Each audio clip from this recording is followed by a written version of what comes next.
Since the first roads were carved into the earth, we've told stories of those who never made it home. But some journeys don't end with a grave. On lonely highways and forgotten trails around the world, the sound of an engine or the beat of a hoof coes long after the rider is gone, these are the phantom riders. The doomed souls cursed to ride for eternity. This is their story. Our first stop takes us to the desolate, windswept plains of Crosby County, Texas, a place known ominously as Stampede Mesa. Imagine the year is 1889.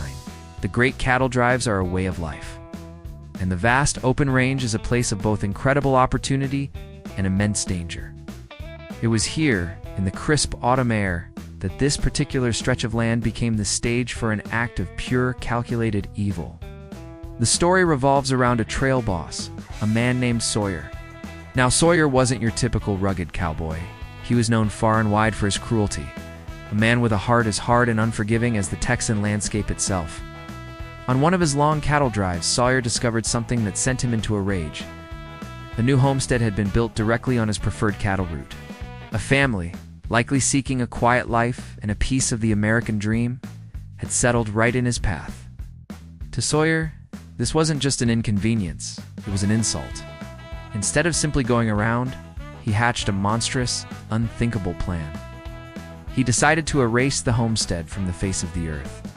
Under the cover of night, he and his men deliberately stampeded their entire herd, thousands of terrified, panicked longhorn cattle, directly at the family's small cabin. The sound must have been apocalyptic.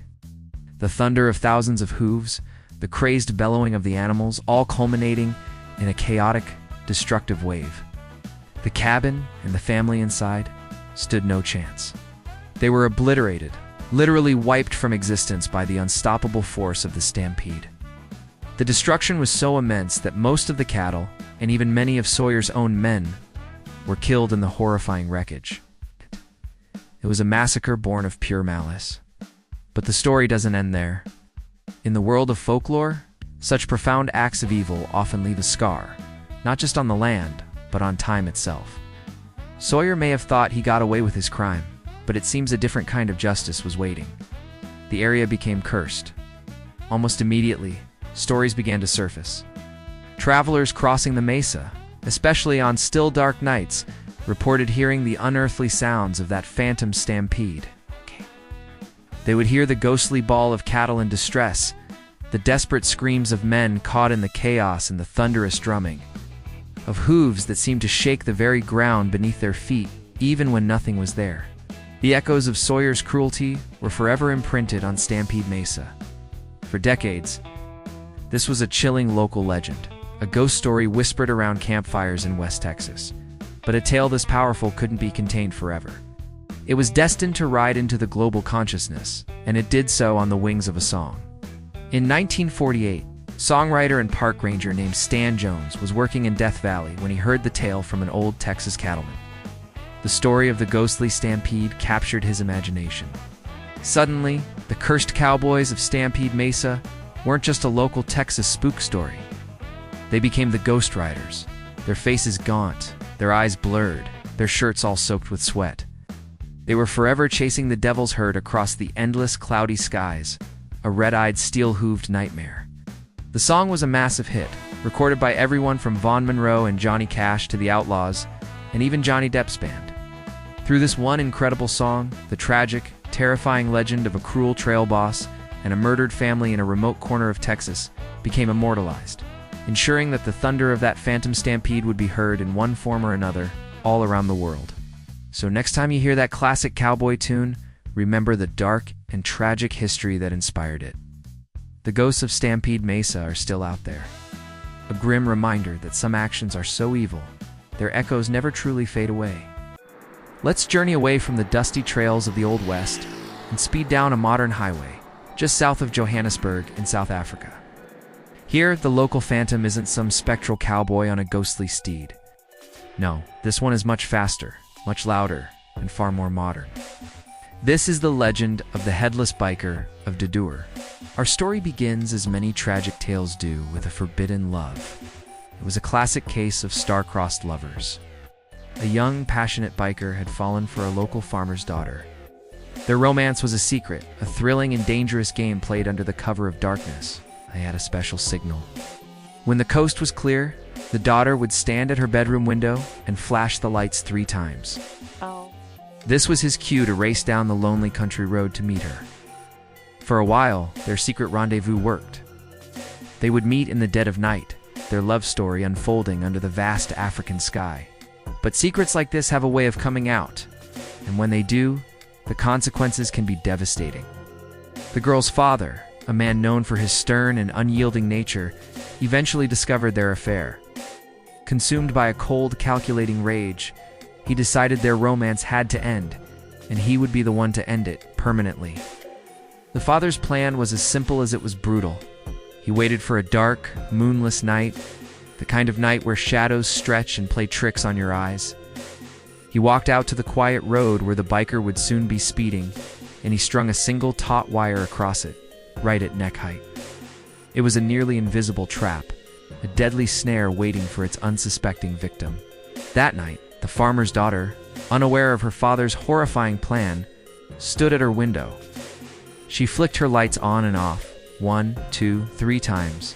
The signal was sent. Miles away, the biker saw it. His heart leaped with anticipation. He revved his engine, the powerful machine roaring to life, and sped off into the darkness, completely unaware of the fate that awaited him. He was racing towards his love, but he was actually racing towards his doom. He never saw the wire. In one horrific, silent moment, he was decapitated. They say his spirit never left that road. It's trapped there, forever replaying that final, fatal ride. His headless ghost is now condemned to eternally search for the love he lost, for the girl at the window he never reached.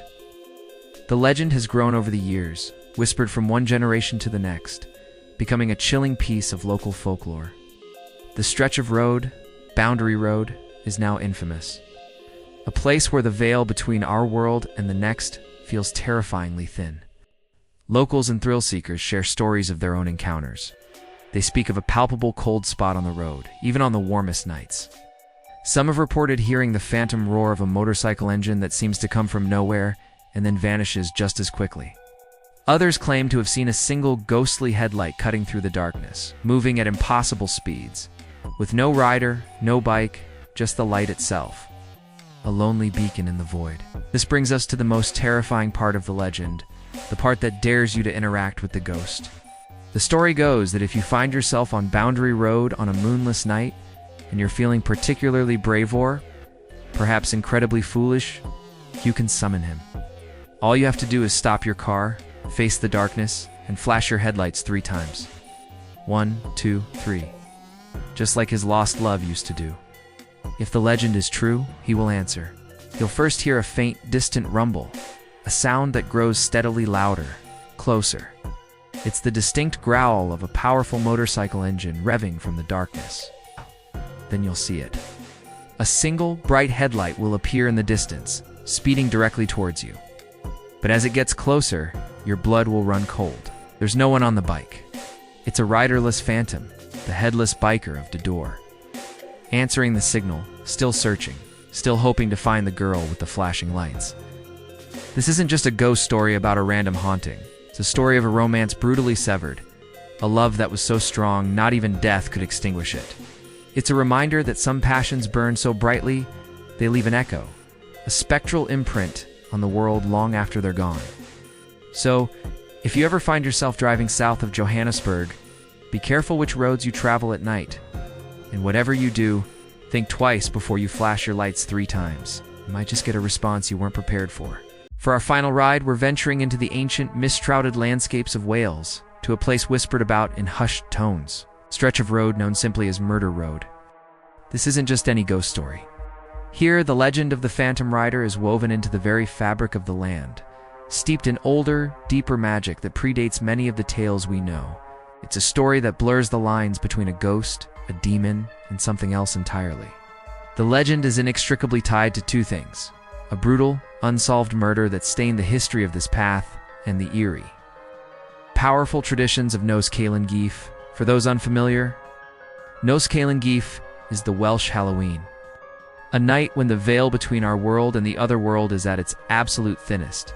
It's on this night, and others, when the moon is hidden and the fog rolls in thick, that a solitary figure is seen riding along Murder Road. From a distance it might look like any traveler on horseback, a silhouette against the gloom. But those who have dared to look closer, those who have felt a chill that sinks deep into their bones, report something profoundly, terrifyingly wrong.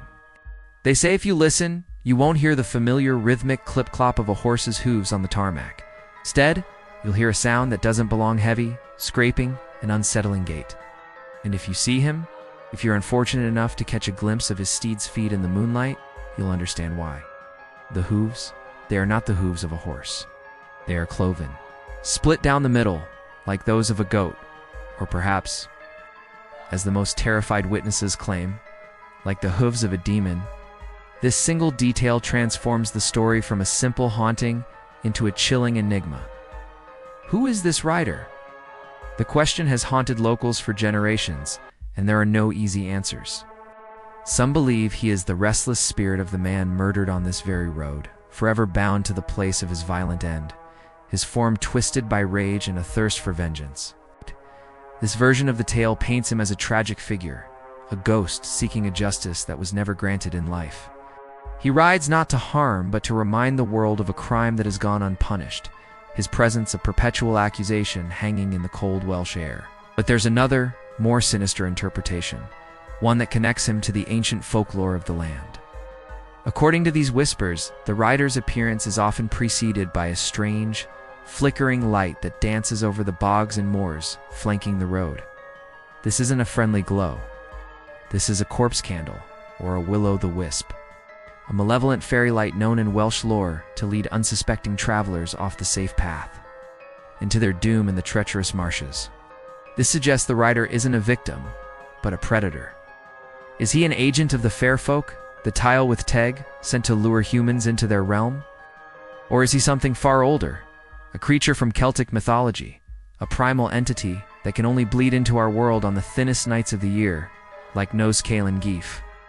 This theory suggests the murder wasn't just a simple crime, it was a catalyst. Perhaps the violence of the act weakened the veil in this specific spot, creating a permanent doorway, a wound in the world through which this ancient being can now pass. The rider, in this case, isn't a ghost at all. He is a manifestation of something that has always been there, lurking just beyond our sight, a piece of the wild. Untamed magic of old Wales given form and purpose. He is the ultimate unknown. Of all the phantom riders we've explored, the rider of Murder Road is the least defined, the most ambiguous. He is a puzzle of folklore, true crime, and raw supernatural terror. He is not just the ghost of a man or a historical legend. He is a shifting nightmare, taking on the shape of our deepest fears. Is he a vengeful spirit, a demonic entity, Celtic god of the wild hunt? The lack of a clear answer is what makes him so profoundly terrifying. He represents the chilling possibility that some mysteries are not meant to be solved, and that out on the dark and lonely roads of the world, there are things riding in the night that are far older and more terrible than any ghost. From the Texas desert to the South African veldt to the Welsh moors, the story repeats. A sudden, violent end, a road that becomes a prison, a rider condemned to an endless journey. These legends are more than just campfire scares. They are warnings etched into the landscape. Warnings about cruelty, forbidden love, and lonely roads where anything can happen. So next time you're on a deserted stretch at night and you hear an engine or the sound of hooves, look carefully. You might just witness a rider who is running out of time, forever. What local phantom stories have you heard? Share them in the comments below. And if you love exploring these dark legends, make sure to like and subscribe for more. Thanks for watching.